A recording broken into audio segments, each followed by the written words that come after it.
todos, meu nome é Edmar Santos, eu sou médico cardiologista e é um enorme prazer estar falando com vocês mais essa vez, né?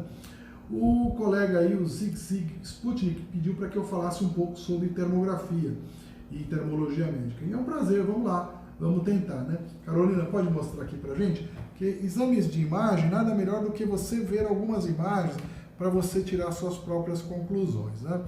Então a termologia, ela é uma pós-graduação que existe na Universidade de São Paulo. Eventualmente eu ministro algumas aulas lá sobre aplicabilidade no sentido cardiovascular e então conheço as pessoas que são altamente qualificadas que lá trabalham com esse segmento, né? É ligado ao departamento de dor, cujo o coordenador geral é o Dr. Manuel Jacobsen, né? E quem é o professor Dr. Manuel Jacobsen e o médico responsável pela termologia na USP, Dr. Marcos Brioski, que é o pai aí da termologia. Muito interessante. É um método que estuda as relações da temperatura com o corpo humano, né? E aí ele se presta tanto na medicina, quanto na odontologia, quanto na fisioterapia, quanto na medicina do esporte, como na medicina cardiovascular também.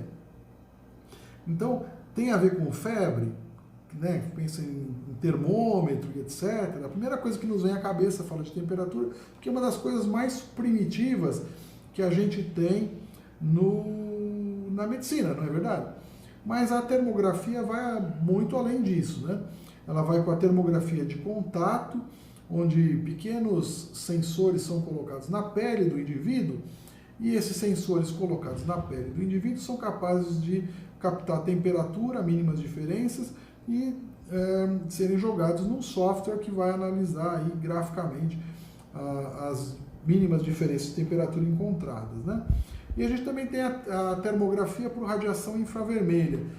Atualmente é a mais utilizada, né? Por conta, claro, de ser um método muito mais simples e mais interessante, é muito claro a análise do exame, né?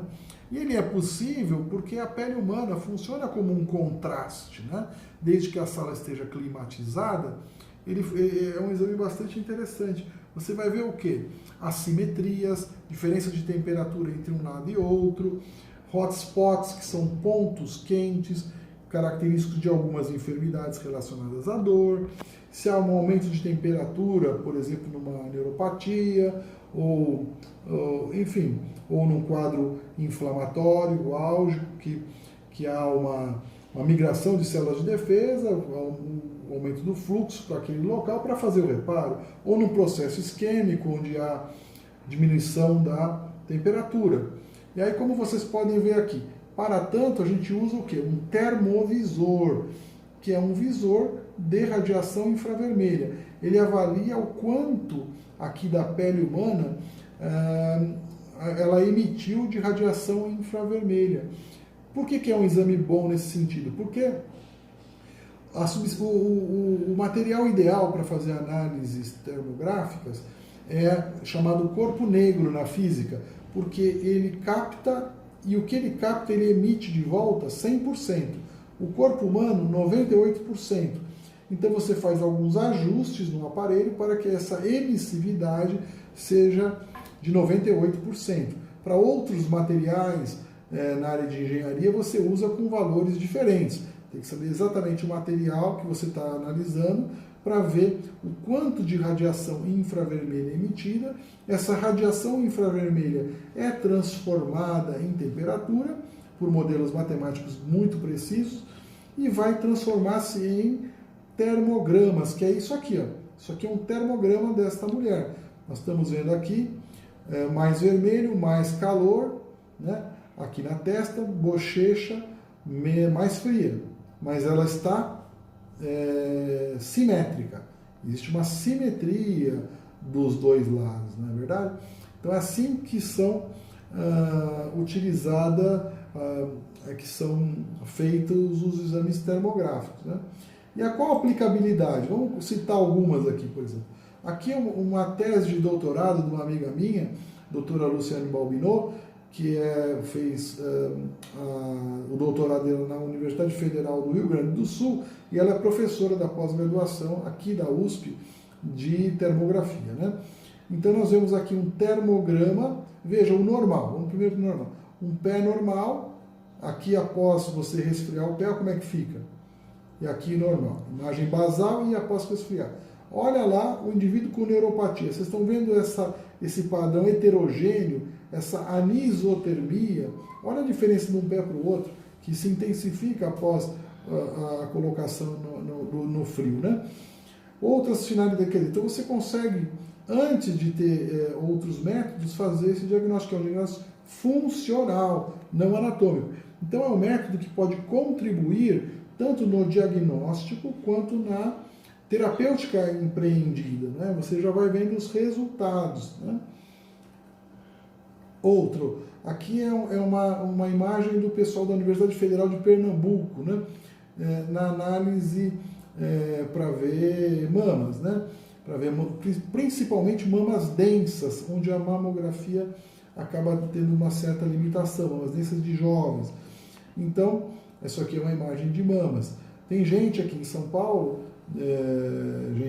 ultrassonografistas e radiologistas importantes, que têm usado esse esquema, né, da termografia de mamas junto com o esquema tríplice, né, junto com a ultrassonografia de mamas e elastografia, que é um método junto com ultrassom também, né?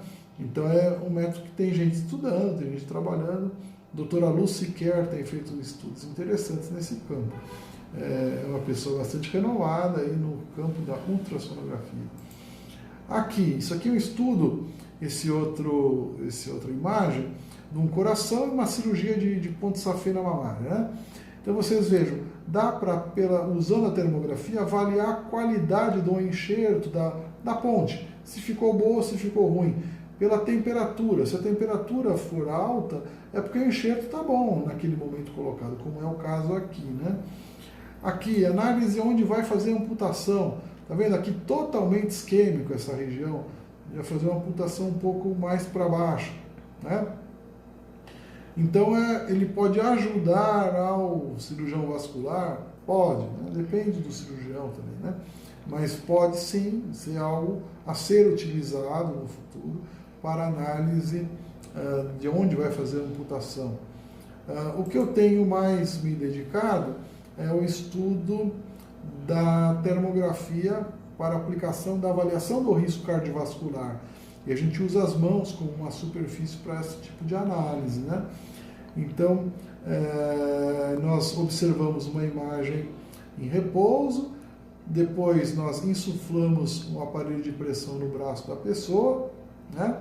A temperatura nas falanges da mão direita vão cair, que é o braço que nós comprimimos, enquanto na mão esquerda elas vão subir.